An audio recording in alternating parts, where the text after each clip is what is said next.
Nós vamos ler 3 textos hoje. O primeiro deles está em 2 Pedro. 2 Pedro, capítulo 1. Nós vamos ler 3 versículos, do versículo 5 ao versículo 8.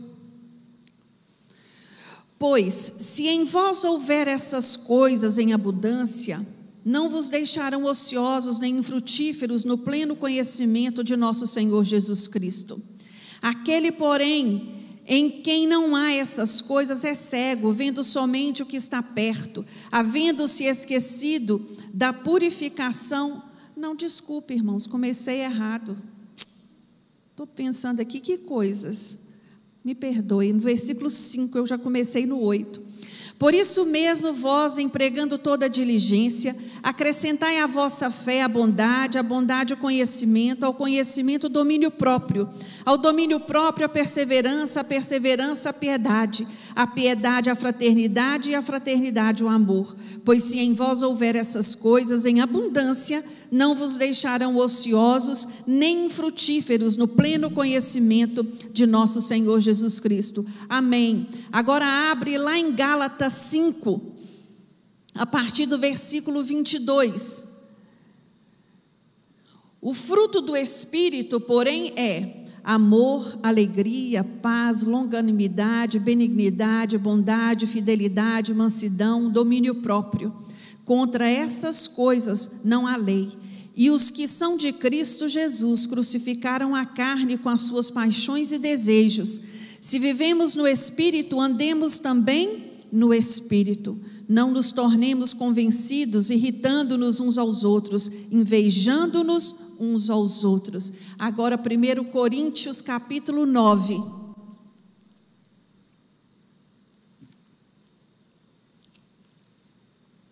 Capítulo 9, versículo 24.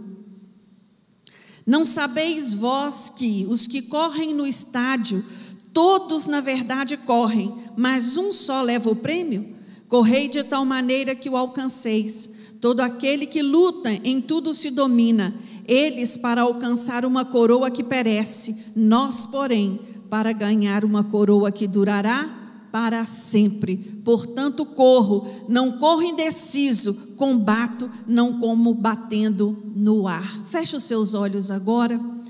Vamos pedir ao Senhor que fale conosco através da sua palavra. Senhor nosso Deus, mais uma vez, Senhor, nos apresentamos a Ti, com o nosso coração grato por estarmos na sua casa, entendendo que o Senhor marcou um encontro aqui conosco. Nós Te louvamos, meu Deus, pelas músicas cantadas. Nós Te louvamos pela oportunidade de entregar a nossa oferta. E agora, Senhor, nós Te pedimos, fala conosco, Senhor, fala ao nosso coração. Dá-nos entendimento, Senhor, para recebermos a Tua palavra, que ela venha frutificar em nós, que ela venha encontrar um terreno fértil dentro de nós. Tudo aquilo, Senhor, que porventura venha tirar a atenção dos meus irmãos, seja repreendido nesta hora na autoridade do nome de Jesus. Traga, meu Deus, as mentes cativas ao Teu Espírito. É o que oramos a Ti, Senhor, agradecidos no nome de Jesus. Amém. Você pode se assentar. Hoje eu quero falar com os irmãos de um assunto bem pertinente, ao meu ver, pelo tempo em que nós vivemos. Todos estes textos que nós lemos, ele fala de um único assunto. Ele fala de domínio próprio. Ele fala de autocontrole, autodisciplina, uma virtude que todos nós devemos buscar ferrenhamente, né? Devemos desejar ardentemente. No grego, a palavra autocontrole é ekrateia. Essa palavra se refere a uma forma de autodisciplina que um atleta precisa ter para competir, para ser bem-sucedido na sua empreitada, né? Na sua tentativa de obter a coroa. Autocontrole e domínio próprio, ele é um fruto, como nós vimos em Gálatas no capítulo 5, que todo cristão tem que ter, todo cristão tem que buscar, desenvolver na sua vida. E no dia de hoje, nesta noite, eu gostaria muito de meditar sobre este assunto, entendendo o valor e a importância dele para a vida do crente, tendo como pano de fundo a história de um personagem muito conhecido nosso, a história de vida de Sansão. No livro de Juízes, do capítulo 13 ao capítulo 16, está registrado a história de Sansão. Sansão foi o último juiz. Depois dele começa Samuel, o livro de Samuel, e depois o livro de Reis. Sansão, ele nasce de uma maneira muito especial. Se nós formos no capítulo 13, nós não vamos ler porque é muita coisa, eu quero só dar uma introdução a essa história. O anjo do Senhor aparece à mãe de Sansão e diz a ela que ela conceberia. Os pais de Sansão não tinham filhos. A Bíblia registra que por ela ser estéril, eles não tinham filhos. E este anjo aparece a essa mulher e dá a ela algumas instruções muito específicas. A partir daquele momento, ela não poderia tomar vinho, ela não poderia beber nenhuma bebida forte. E ele vai além, ele fala: nada que viesse da videira ela poderia tocar. E o filho seria um nazireu. O voto do nazireu é um voto que existe até hoje no povo judeu. Não da maneira que foi feito em Sansão, porque Sansão foi dado a ele esse voto veio direcionado dos céus para a vida dele. Ele já nasceu um nazireu. No povo judeu, eles fazem este voto, que normalmente tem uma duração de 30 dias. O que significa esse voto? Não cortar o cabelo, não tocar em nada que é impuro, principalmente cadáver, e não beber vinho nem nenhuma bebida forte. Sansão, ele havia sido separado para este voto por toda a sua vida. No capítulo 14, nós vamos ver este homem tomar como esposa uma mulher do arraial do inimigo. Ele olha para uma filisteia lá na região dos filisteus, se apaixona por ela, ele acha aquela mulher lindíssima. E é interessante que no capítulo 14, no versículo 3, ele vai pedir aos pais que vão pedir a mão daquela mulher para ele, e os seus pais dizem a ele: o que é isso? O porquê disso? Não existe mulher no nosso povo para ser sua esposa? Por que buscar uma mulher no arraial do inimigo? Ele não ouviu os seus pais, ele não ouviu aquele conselho, nenhuma ponderação, tomou aquela mulher para sua esposa. No capítulo 16, no decorrer da história, nós vamos ver que por alguns acontecimentos, essa mulher é assassinada pelo seu próprio povo e toda a sua família.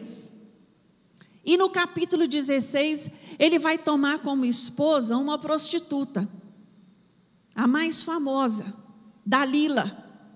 Ele vai se apaixonar por Dalila, toma ela para ser sua mulher, e ali começa a derrocada de Sansão. Sansão, ele nasceu para ter uma história linda. Sansão, ele tinha tudo para terminar bem, mas devido às suas escolhas, devido à sua incapacidade de dominar a si mesmo, de dominar as suas emoções, os seus desejos, de dominar as suas fraquezas, ele acaba sendo levado cativo, tendo seus olhos arrancados e se tornado escravo. Sansão vai ser tratado como um animal.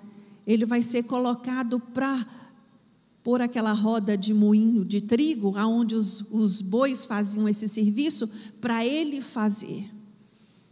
É muito triste quando nós olhamos para esta história, mas ela nos leva a refletir sobre nós mesmos, como nós estamos agindo e reagindo diante da luta contra a concupiscência da carne. Porque cada um de nós, semelhante a Sansão, nós temos as nossas áreas vulneráveis. Não temos? Ninguém aqui é super-homem. Até o super-homem também tinha, né? A sua área vulnerável. Todos nós temos, né? Como nós estamos lidando? O autocontrole, o domínio próprio, é uma virtude que precisa crescer no caráter cristão, precisa estar em evidência, né? Sansão não levou a sério as suas fraquezas, pelo contrário, ele se deixou ser levado pelos seus impulsos, e foi isso que aconteceu com ele. E quando eu olho para a vida de Sansão, me vem à mente uma frase de um teólogo muito famoso do século passado, que diz assim: aquele que é escravo de suas paixões e instintos, nega de fato a sua liberdade. Não é livre nem de fato nem de direito. Submete-se ao domínio da natureza inferior, abdica a sua realeza e a sua filiação divina. Isso é uma verdade. A palavra de Deus nos diz que nós somos livres em Cristo Jesus. O mundo aí fora pensa o contrário de nós. Pensa que nós somos dominados, né? Que nós somos podados da nossa liberdade. E nós devemos entender o que é a liberdade em Cristo. Eu sou livre porque eu sei dizer não ao pecado.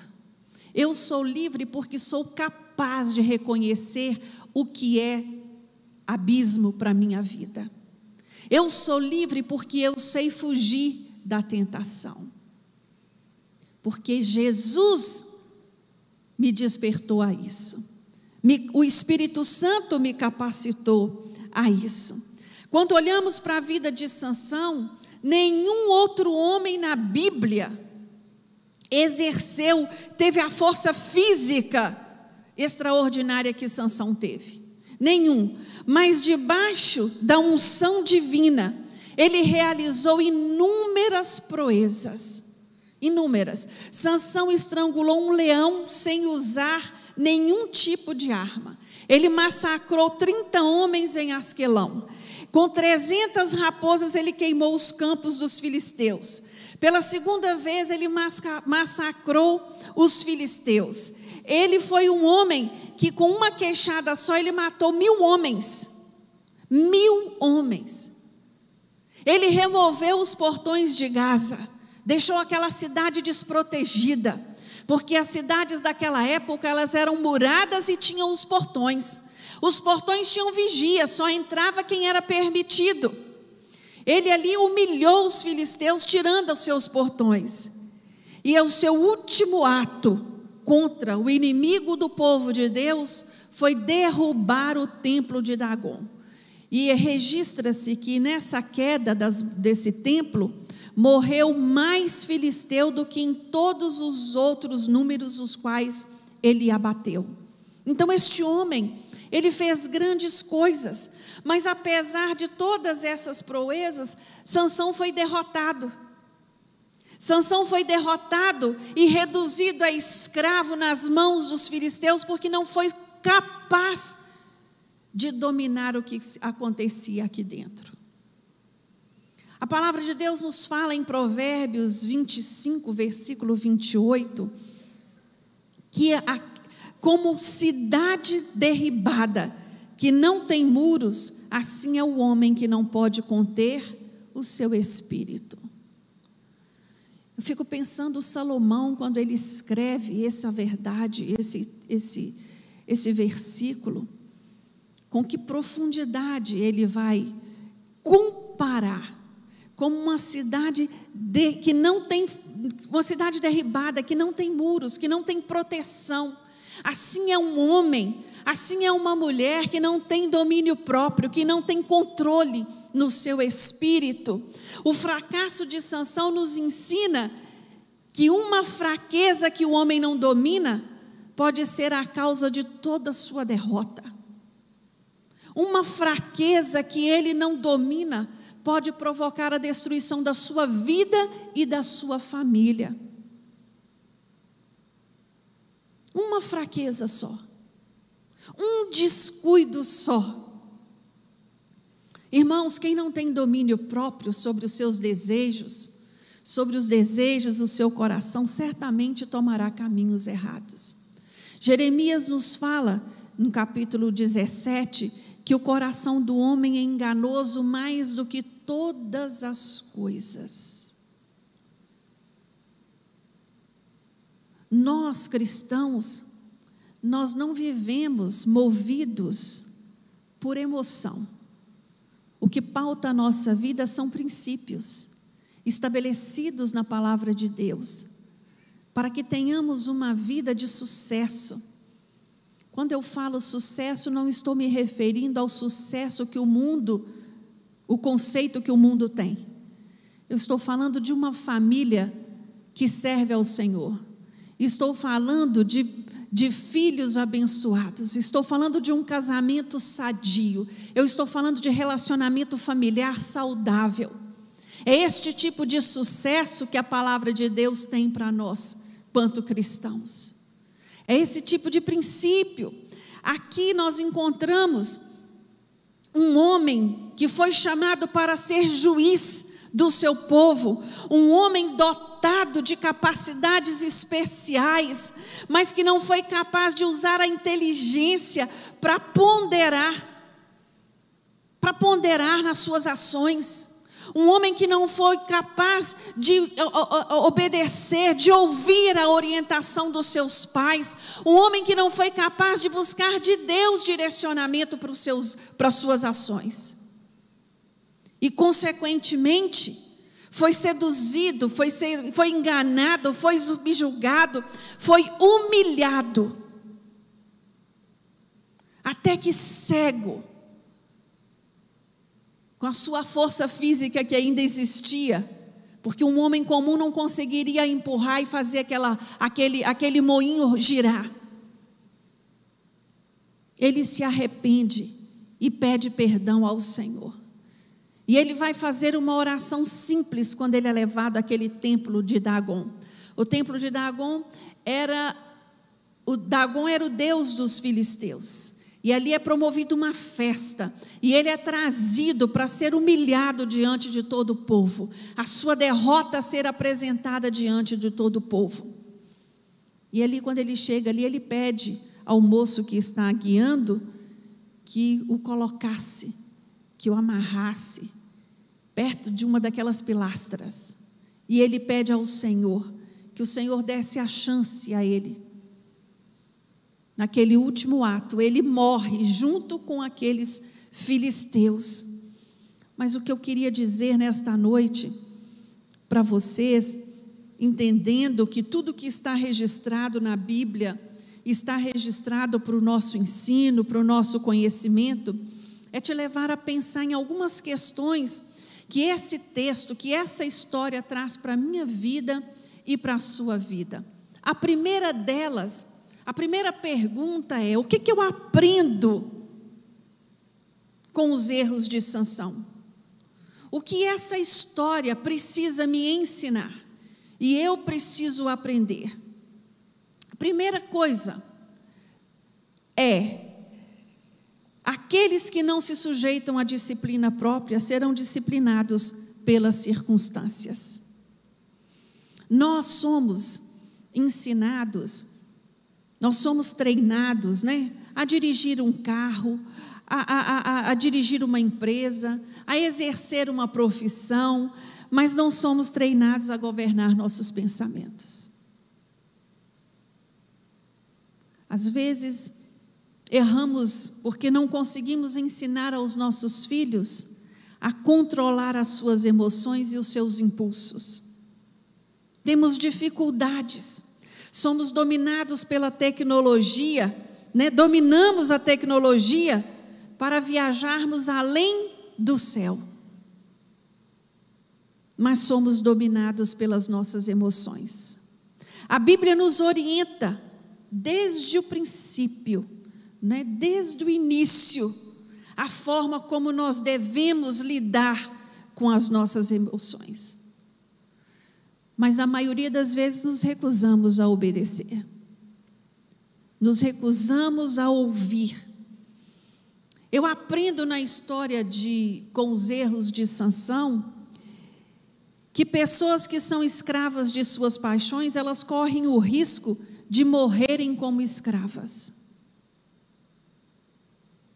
Não sei se você conhece alguém que já aceitou Jesus, que serviu ao Senhor, cheio de amor às coisas de Deus, mas por não saber dominar as suas paixões, volta lá aonde tudo começou, como um cachorro que volta ao vômito. Ele volta ao pecado, por não vigiar, por não buscar dominar as suas fraquezas. Eu aprendo na história de Sansão que cada pessoa lavra os termos da sua própria sentença. Irmãos, o Senhor deu a mim e a você o livre-arbítrio. Ele nos deu o direito de escolha. E quanto a isso, não há desculpa. Ninguém vai poder dizer, eu não sabia. Eu não sei o que deu em mim. Não sei porquê. Nós temos que tomar muito cuidado com as nossas escolhas, porque aquele que não cai em si um dia, cairá na mão do seu inimigo. Quem é o nosso inimigo, irmãos? Quem é o inimigo do crente? Nós estamos falando aqui de Filisteu? Nós estamos falando do próprio Satanás, que não brinca, que está a todo tempo buscando uma maneira para nos derrubar, buscando uma maneira para nos enfraquecer, para nos envergonhar, para nos humilhar, para nos cegar, assim como foi feito com Sansão. E isso nos leva a pensar por que Sansão não conquistou a si mesmo. Um homem dotado de tanta força, um homem que nasce de uma maneira tão especial e sobrenatural, né? Um homem aonde o anjo vem anunciar, um homem que tem os pais temente ao Senhor. Por que esse homem não foi capaz de dominar as suas fraquezas? Primeira coisa, excesso de confiança. Ele achava, comigo não acontece. Eu posso brincar lá no meio deles, eu posso fazer o que eu quiser, que eu estou livre disso. Irmãos, isso é uma coisa muito séria. Tem muito crente brincando com o pecado, acreditando que ele é forte o suficiente. Mas eu vou te falar uma coisa nessa noite. O seu inimigo conhece a sua fraqueza. Tome cuidado.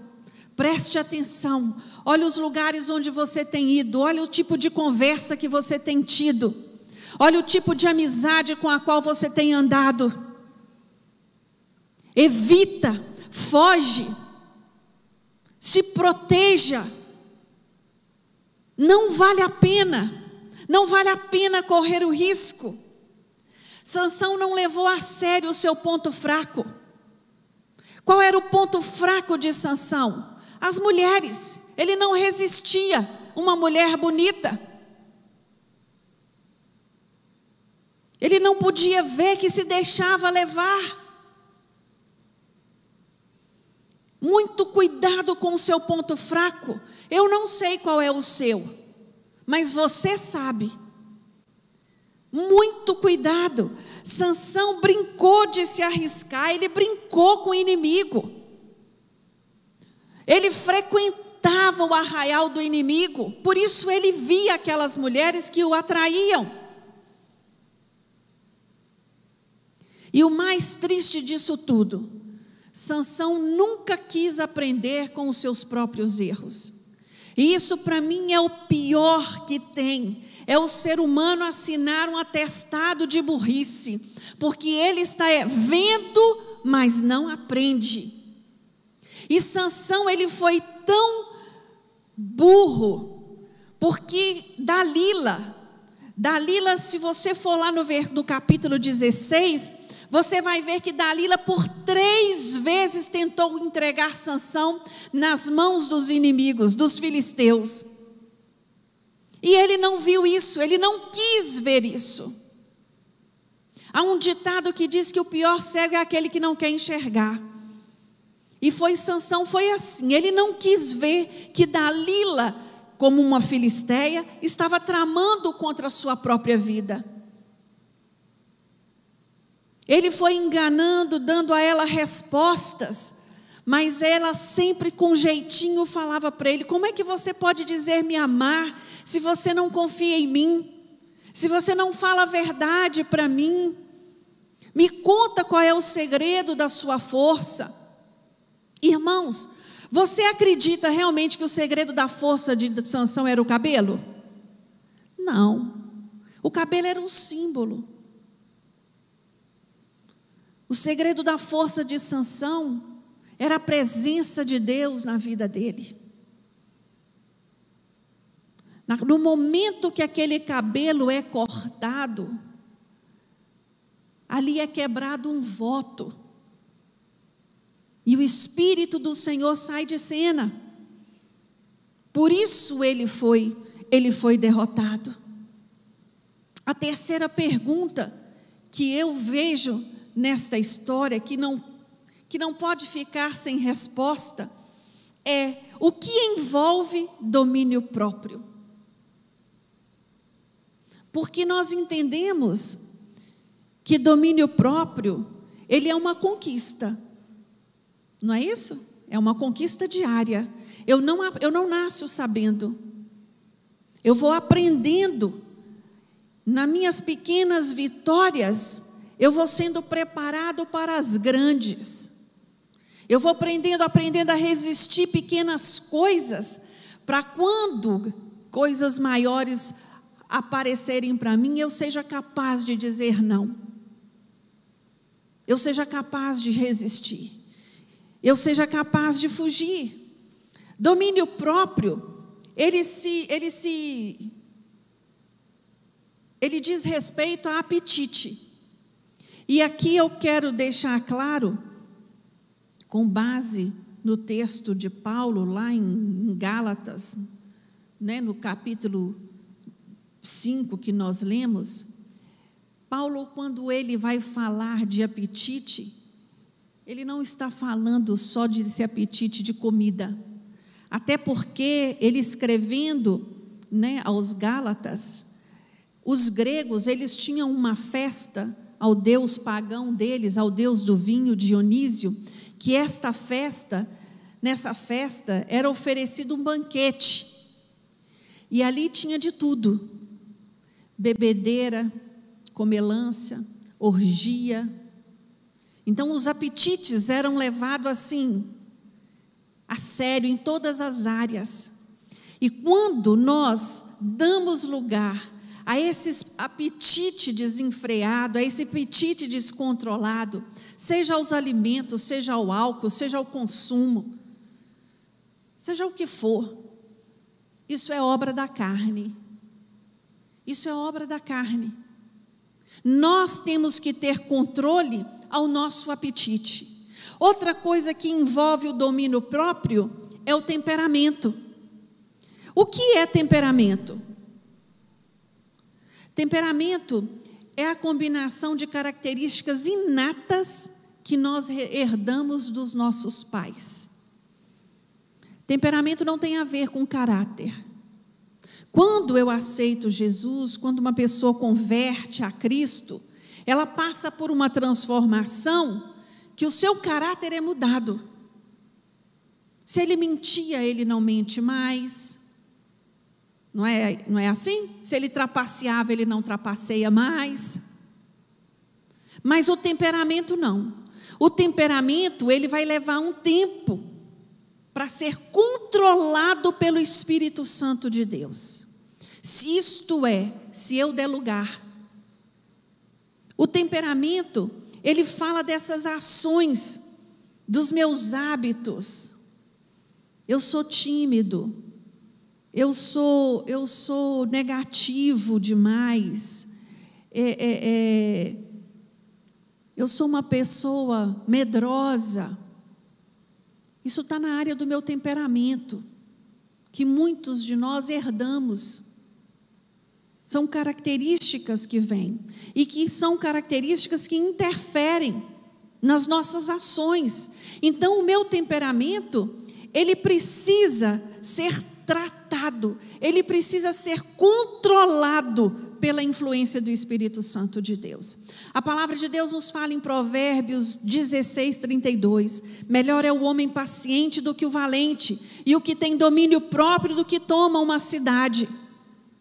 Se eu sou muito raivoso, se eu sou aquela pessoa impaciente, se eu sou aquela pessoa que age muito sem pensar, tempestivamente, eu preciso o quê?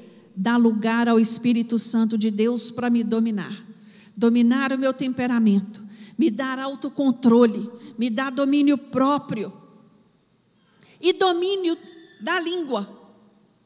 A língua talvez seja um dos principais motivos de problema na vida do homem e da mulher, seja no núcleo familiar, seja no trabalho, até na igreja.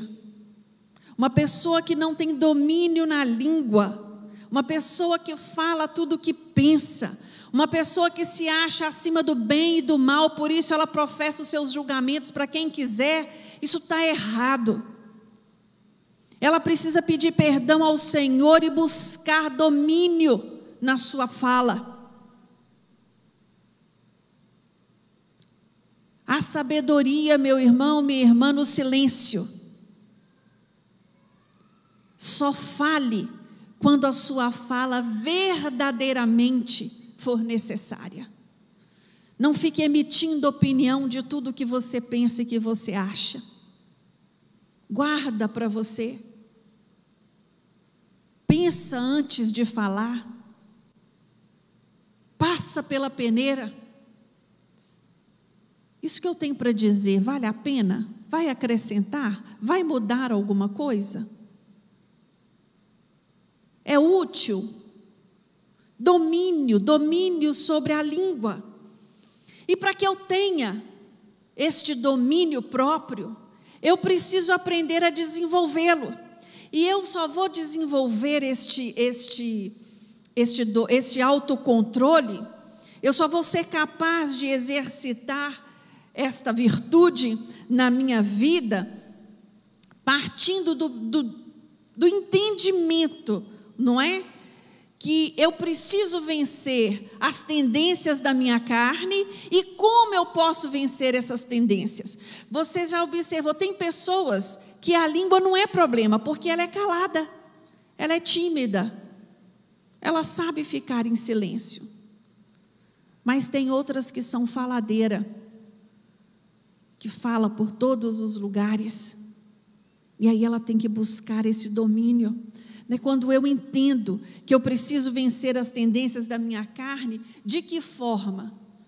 Primeiro, reconhecendo a minha total dependência da graça de Deus. Nenhum cristão vai conseguir vencer os seus instintos, o seu temperamento, pela força do seu braço. Nós necessitamos da capacitação do Espírito Santo de Deus.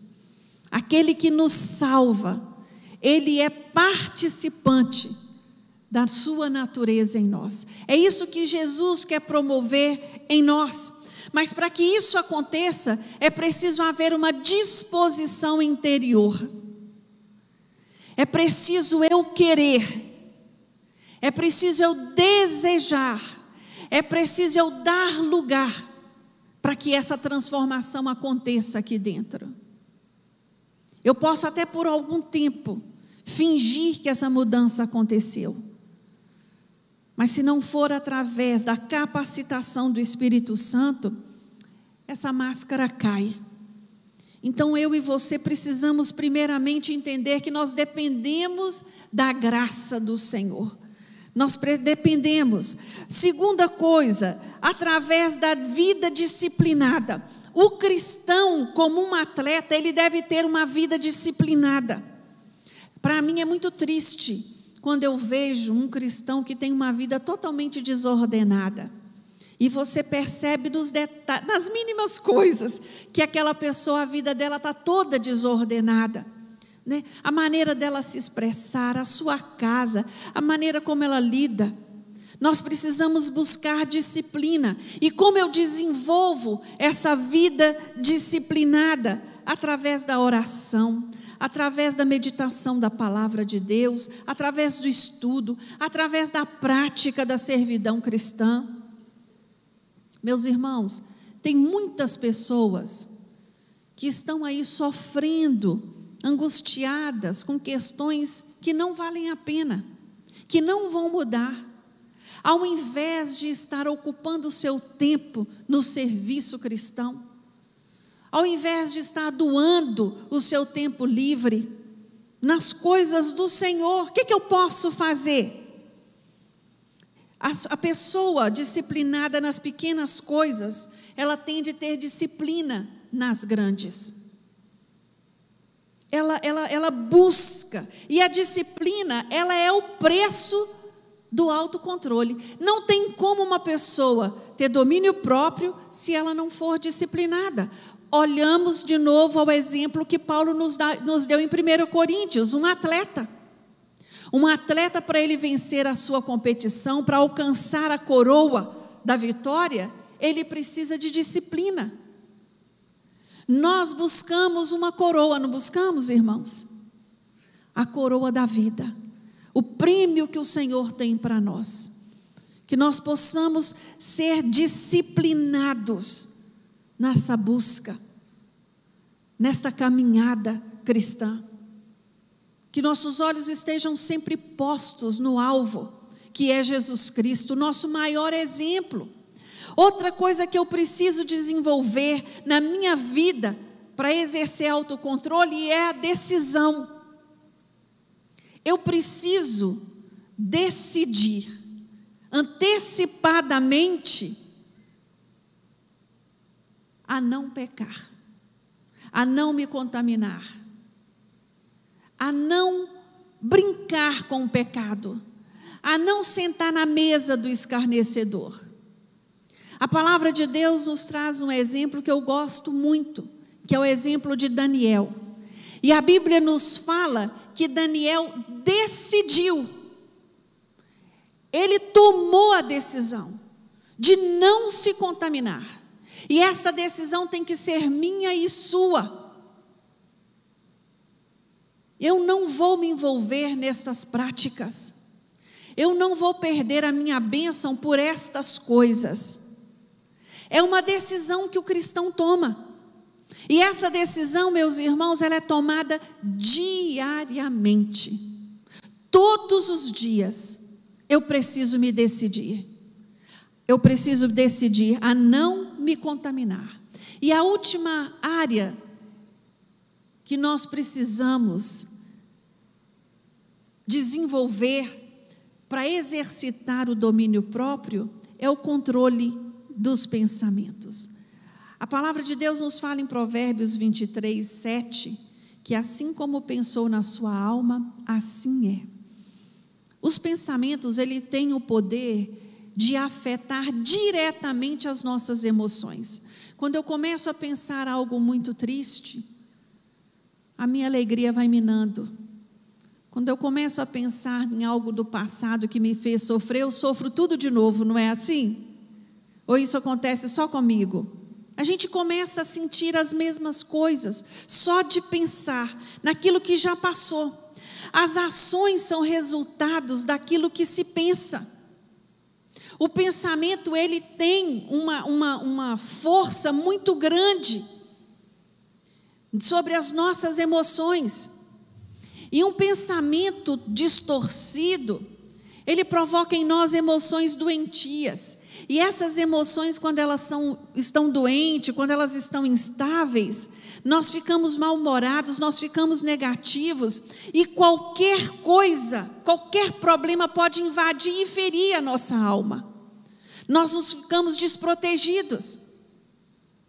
Agora, quando as minhas emoções estão saudáveis, eu sou uma pessoa mais motivada, eu sou uma pessoa mais alegre, mais tranquila, eu sou uma pessoa mais protegida nas minhas emoções. Se os pensamentos forem controlados, a pessoa consequentemente não agirá com base de sentimento. Ela vai racionalizar e ela vai agir com base nos princípios. Aí você pode estar perguntando, mas eu tenho como controlar os pensamentos? Eles vêm. Claro que você tem. Todos nós temos. E isso é tão verdadeiro que Paulo vai nos dizer lá em Filipenses 4:8. Quanto ao mais, irmãos, tudo que é verdadeiro, tudo que é honesto, tudo que é justo, tudo que é puro, amável e de boa fama, se há alguma virtude, se há algum louvor, nisso pensai. Quando eu começo a pensar uma bobagem, o que eu faço? Substituo aquele pensamento por algo que é puro, por algo que é de boa fama, por algo que é amável, por algo que há virtude. É isso que tem que povoar a mente do cristão. Por isso nós devemos estar a todo tempo meditando e buscando conhecer a palavra de Deus cada dia mais. Para desenvolvermos o autocontrole, é esses 4 princípios que nós precisamos para a nossa vida. Meus irmãos, você pode estar se perguntando, né? Mas que assunto para um domingo à noite? Começamos aí o ano de 2022, registrando tantos problemas e tantas tragédias. E o que mais temos vivenciado são pessoas descontroladas, angustiadas. É momento de nós aprendermos a desenvolver este autocontrole, mas não com base em pensamentos positivos, não com base na minha força, mas com base na palavra de Deus, nos princípios que Ele deixou para mim e para você. Sansão, fisicamente, foi o homem mais forte da terra, mas no domínio de si mesmo foi o mais fraco. Esta noite eu gostaria de te chamar para fazer uma análise para a sua vida. Olha para a sua história de vida. Pensa no que você tem feito até aqui. Muitas pessoas tomam erradamente as paixões fortes como caráter forte. Mas isso é um erro. Forte é aquele que domina a sua paixão e não o que é dominado por elas. Não pense, meu irmão, porque pela sua fraqueza você é o pior dos homens, não. Todos nós somos, todos nós temos uma fraqueza. Mas Paulo vai falar a mim e a você em 2 Coríntios 12:10, que quando eu sou fraco, é que eu sou forte. O que Paulo quer dizer a mim e a você? Quando eu reconheço a minha fraqueza aos pés de Jesus, Ele me fortalece, e Ele me faz vencer aquela tentação, e Ele me faz vencer aquela fraqueza. Meu irmão, minha irmã, hoje é noite de desejarmos de todo o coração resistir aquilo que nos tem feito cair, aquilo que nos tem feito parar. Hoje é noite de desenvolver em nós o domínio próprio. Hoje é noite de deixarmos de ficar olhando para trás e olhar para frente. Quando nós olhamos para trás, a vida do que já aconteceu, ela nos dá compreensão, né, do que onde eu cheguei, do porquê que aconteceu comigo, onde foi que eu errei. Mas a vida, para ser vivida, ela olha se é para frente. Eu queria te convidar a levantar nesta hora, fechar os teus olhos, colocar a mão no seu coração. A palavra de hoje é uma palavra que o Senhor colocou no meu coração para nos fazer pensar, para nos fazer meditar como eu tenho reagido, como eu tenho agido diante das fraquezas, diante dos banquetes que o mundo tem me oferecido. O que eu tenho feito, como eu tenho me posicionado quanto cristão. Feche os seus olhos agora, fala com o Senhor. Senhor, dá nome à sua fraqueza. Senhor, a minha fraqueza é essa. Eu tenho tido dificuldade nessa e nesta área. Me ajuda, Deus, a fazer diferente. Me ajuda, Senhor, a sair fortalecido destas batalhas. Vai falando com Deus. Senhor, eu quero desenvolver o domínio próprio. Eu quero ter domínio na minha língua. Eu quero ter domínio no meu temperamento. Senhor, eu quero depender da graça do Senhor sobre a minha vida. Ah, Deus, nos encontramos aqui reunidos nesta noite, Senhor, sabedores de que o Senhor quer tratar conosco. A Tua palavra nos diz, Senhor, que ela nunca volta vazia. Por isso, meu Deus, eu te peço nesta noite, visita, Senhor, o coração necessitado, não só daqueles que estão aqui no templo, mas aquele que está nos ouvindo nesta hora. Meu Deus, faz a diferença. Senhor, queremos ser testemunhos verdadeiros do Teu amor, do Teu milagre. Queremos ser vidas transformadas, queremos ser uma Bíblia aberta que as pessoas possam ler. Nos ajuda, Deus, a viver uma vida com transparência. Ah, Deus, fortalece, Senhor, o nosso homem interior. Tira de nós, meu Deus, tudo aquilo que não Te agrada.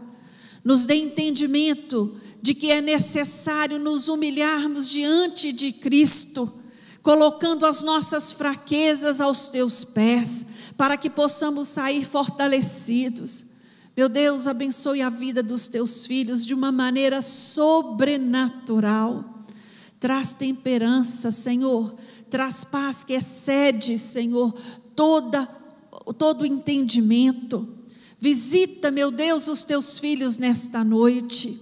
Ah, Deus, que esta palavra, Senhor, possa gerar frutos na vida dos Teus filhos e que eles possam ser transformados mais do que qualquer outra coisa, através da Tua palavra. Muito obrigado, meu Deus, por este tempo que passamos na Tua casa. Obrigado, Senhor, por tudo que foi feito aqui neste culto. Deus, o nosso coração se alegra de estar na Tua presença. Meu Deus, nosso coração se derrama diante de Ti, porque sabemos que Tu és um Deus que ouve e responde oração. Senhor, fala conosco, sê conosco, meu Deus, no restante desta noite. Traz paz, meu Deus, ao coração dos Teus filhos, diante das notícias que temos aí. Ah, Deus, muito obrigado pelo cuidado. Obrigado, Senhor, pela oportunidade que tivemos de estar aqui reunidos em Teu nome. Leva-nos, meu Deus, em segurança aos nossos lares. É o que oramos a Ti, no nome de Jesus, agradecidos. Que o amor de Deus, que a graça do nosso Senhor Jesus Cristo possa abundar o coração dos nossos irmãos neste dia. E a comunhão do Espírito Santo, que nunca venha faltar nas nossas vidas, seja sobre a vida de cada um dos meus irmãos. Amém.